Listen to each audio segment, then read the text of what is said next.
सदा समीप ही प्रभु को देखोगे जब ये तीन बढ़ेंगे, कृपा, सौहार्द, उज्जवल प्रेम। तुम्हारा कोई साथी नहीं है। जन्म के पहले प्रभु साथी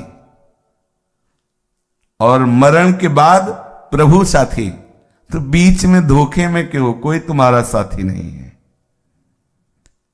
और यहां कोई है भी नहीं, कोई भी नहीं। यहां सब गुण के गाहक हैं, गुण के गाहक। आप में कुछ बढ़िया है तो हाथ मिलाओ, कुछ नहीं बढ़िया तो हरी हाथ मिलाने के लिए राजी, कोई और राजी नहीं। आप में कुछ भी, अगर संसार में कोई भी आपसे अपनापन कर रहा है तो कुछ है संसार का, तभी कर रहा है। गुणमानी संसार और सकल गुण प्रीति बिनु। आप ऐसा मत समझे कि आप योग्य हैं इसलिए नहीं, आप में कुछ है संसार। विषयी पुरुष आकर्षित हो रहे, आप में कहीं है विषय इसलिए आकर्षित हो रहे। कोई गुण है ऐसा प्राकृतिक जिससे प्रकृति का आकर्षण हो रहा है, इसे कोई महानता मत मानिए। बीच में जो आपसे व्यक्त व्यवहार कर रहे हैं, इनसे ममता रहित रहिए। तभी जो आपसे अव्यक्त प्यार करने वाला पहले था और बाद में रहेगा, वही बीच में प्रकाशित हो जाएगा। अव्यक्तादीन भूतानि व्यक्त मध्यानि भारत, अव्यक्त निधनान्येव तत्र का परिदेवना। क्या बीच वालों के लिए सोचना, क्या उनको अपना मानना। और जिस शरीर को आप अपना मैं मान रहे, ये क्षण भंगुर है, विनाशी है, कर्मजनित है, पांच भौतिक है। सच्चिदानंद प्रियालाल में ममता आसक्ति करने में ये बाधक है। अगर इसमें ममता रखेंगे ना, आसक्ति रखेंगे ना, तो ये बाधा है। पांचों भूले देह सुधी, कर्मजनित है, पांच भौतिक है, जन्मने मरने वाला है, विनाशी है, दुखमय है। इसी क्षण, इसी सेकंड में लाखों लोग पैदा हो गए, इसी सेकंड में लाखों मर गए, इसी सेकंड में लाखों आनंदित सुखी नजर आए, इसी लाखों हाहाकार कर रहे। यही हमारे प्रभु की माया वाटिका है, यही प्रभु की माया जनित खेल है। इस लोक में जितने भी जन्मे हैं, सबका परिणाम जन्मने वाले का मृत्यु है। अजन्मा का परिचय प्राप्त करने के लिए मनुष्य शरीर मिला है, जान लीजिए, उसे जान लीजिए। जो तू अजन्मा है और तेरा अंशी अजन्मा है, उसको जान जाए तो तू जीवन मुक्त हो जाएगा, प्रेममय हो जाएगा। जीवन का परम लक्ष्य है अपनी अहमता ममता को केवल आराध्य देव के चरणों में लगा देना। पर सब भूले हुए हैं, इस अहमता ममता को शरीर और संसार में लगाए हुए हैं। अतएव सबको शरीर और संसार का स्मरण करना नहीं पड़ रहा, स्वाभाविक हो रहा है। जिस समय आप अपनी अहमता ममता प्रियालाल के चरणों में लगा देंगे तो ऐसा ही होगा। प्रियालाल का स्मरण करना नहीं पड़ेगा, स्वाभाविक होगा। बड़े भाग्यशाली वो जन है जो एक दूसरे मिलकर के प्रियालाल की चर्चा करते हैं, प्रियालाल का एक दूसरे को स्मरण कराते हैं, एक दूसरे की वो सहायता करते हैं जिससे वो प्रियालाल की तरफ आगे बढ़ें। प्रियालाल की मधुर स्मृति ही हमारा परम जीवन है। बड़ा सुख का विषय है भगवद स्मृति। हरि स्मृति सर्व विपद विमोक्षणम। हम यही तो चाहते हैं कि विपत्ति कभी छू न जाए, तो हरि स्मृति में रहो। हम चाहते हैं हम जन्म मरण से मुक्त हो जाएं, तो यस्य स्मरण मात्रेण जन्म संसार बंधनात् विमुच्यते नमस्तस्मै विष्णुवे प्रभु विष्णुवे। सर्वव्यापक परमात्मा तत्व आपके अनुभव में आ जाएगा, जन्म मरण का चक्र रुक जाएगा यदि आप स्मरण परायण रहें। भगवद स्मृति एकमात्र भगवद स्मृति केंद्रित कर दो। कोई भी पदार्थ, कोई भी व्यक्ति, कोई भी परिस्थिति हमारे स्मृति का विषय न बनने पावे। वो अभी क्या है, यही हमारी स्मृति का विषय है। अगर हमारी स्मृति हो रही तो किसी पदार्थ की, किसी परिस्थिति की, किसी व्यक्ति की, किसी घटना की हो रही।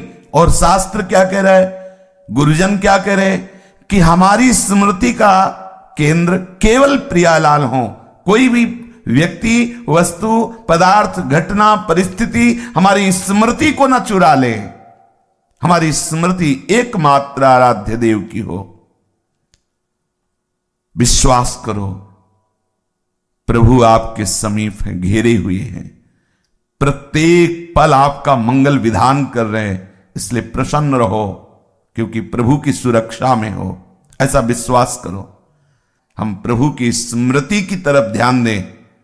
गुणों से प्रभु नहीं मिलते, चाहे जो गुण हो, चाहे जितना गुणवान हो, हमारे हरिप्रिया गुणों से नहीं रीझते। आप प्रियालाल से अपनापन कीजिए, बस इतने से रीझ जाएंगे। अपनो जान, अपनो, ये मेरा है। अगर आपकी स्मृति अन्य ग्रामों की, नगरों की, अन्य प्रांतों की हो रही, और आप वृंदावन वास कर रहे हैं, तो वर्तमान में आप आनंद रहित हैं, देख लीजिए। अगर आपका शरीर कहीं दूर देश में रह रहा है, ऐसा सौभाग्य भी नहीं मिला आप श्रीधाम में वास करें, और आपका चिंतन श्रीधाम का हो रहा है, तो आप देख लीजिएगा, आप वर्तमान में आनंदित रहेंगे। वर्तमान में चिंतन, दिविवा भूविवा मवास्तु वासो नरके वा, कहीं भी बस चिंतयामी, खास बात है चिंतयामी। कहीं भी शरीर हो, हम आपके चिंतन में हो। विशुद्ध महात्मा श्री कबीरदास जी, उनका काशी में मरने से भगवत प्राप्ति होती थी। जीवन भर जो नाम का आश्रय लिया, उसका प्रभाव क्या हुआ, तो मगहर की पार्टी में शरीर जाके छोड़ा। नहीं, निरंतर नाम का प्रभाव क्या है। कहीं भी हमारे और वृंदावन हो, जहां भी रहोगे वहीं वृंदावन होगा, यदि आप स्मृति में डूबे हो। इस पक्ष पे ध्यान दीजिए। और अगर आप वृंदावन में हो, स्मृति रहित हो, तो कल्याण में संशय नहीं है। ये वस्तु अपना प्रभाव दिखाएगी। अंदर का चिंतन परिवर्तन करना है, अंदर का चिंतन। साधना, उपासना किस बात की, अंदर का चिंतन परिवर्तन हो जाए। सदा सर्वदा प्रियालाल के श्री चरणों का स्मरण करते हुए आप सदैव प्रसन्न रहेंगे। शरीर कहीं भी रहे, यदि मन से प्रभु का चिंतन हो रहा है, तो हम सदैव प्रभु के पास हैं, प्रभु हमारे मन में बस जाएंगे। शरीर की स्थिति हो सकता है प्रारब्धानुसार, कभी रोग युक्त हो, कभी किसी संकट युक्त हो, लेकिन चित्त यदि प्रभु में है तो कोई आपको परास्त नहीं कर सकता। यथा माम प्रपद्यन्ते तास तथैव भजाम्य हम।